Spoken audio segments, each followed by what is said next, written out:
मी अर्णवला सोडायला क्लासला म्हणून गेलो आणि आमची वाट वाकडीही झालीच.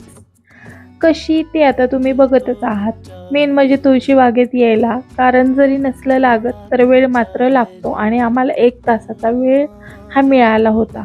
ते मधू अशी पळत होती की तिला वाटायचं 1 तास खूप कमी पडणार आहे. पण नाही, आम्ही 1 तासाचा पुरेपूर सदुपयोग करून घेतला.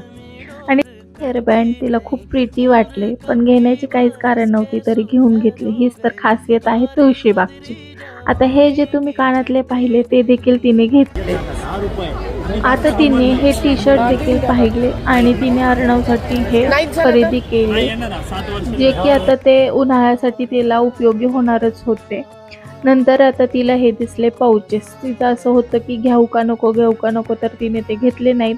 नंतर ब्लाऊज दिसले, मग तिला झालं की आता घेऊ का एखादा तरी, पण नको म्हटलंच मग तिने तेही ठेवले कारण साड्या काही नेल्या नव्हत्या मॅचिंगला.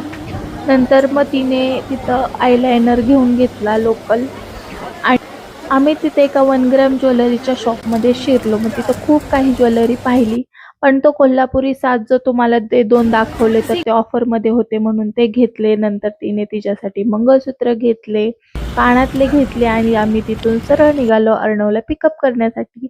रस्त्यातच तिथे दगडूशेठच्या तिथे आम्ही खाल्ले मोदक आणि अर्णवचं असं काही बिहेवियर होतं त्याला घेतल्यानंतर. माझा फोटो कसा आलाय दाखव ना, दाखव ना करून तो असा करत होतो. नंतर तुम्ही माझी अवस्था बघा कशी झाली होती उन्हाने. मग आम्हाला चिल करायचं होतं म्हणून आम्ही तिथे उसाचा रस प्यायला थांबलो. ते थांबलो तर ह्या मायलेकराचे वेगळेच चाळे चालू झाले. हिला ही ज्वेलरी पाहण्यात इंटरेस्ट आणि त्याला खेळण्यात इंटरेस्ट. तो काही थांबायला तयारच नाही. नंतर मग मधून अशा 2-4 पोजेस दिल्या, मस्त मस्त फोटो काढले. तो ऊसवाला तिकडून मागून तिलाच बघत बसला. नंतर त्याने कसा बसा रस तयार केला आणि तो आम्हाला दिला. मग नंतर अर्णव एकदम खुश झाला उसाचा रस प्यायचा म्हणून. तो हिंदीत त्यांनी डायलॉग मारला की गन्ने का ज्यूस पीना है वगैरे. नंतर पोजेस दिल्या, तो लाजायलाच लागला फोटो काढ. रस पिताना त्याला खूप सुंदर मिशी तयार झाली. मग आम्ही त्याला चिडवत होतो. नंतर असा काही आमचा डे आउट झाला. चला भेटूया नेक्स्ट ब्लॉगमध्ये. बाय.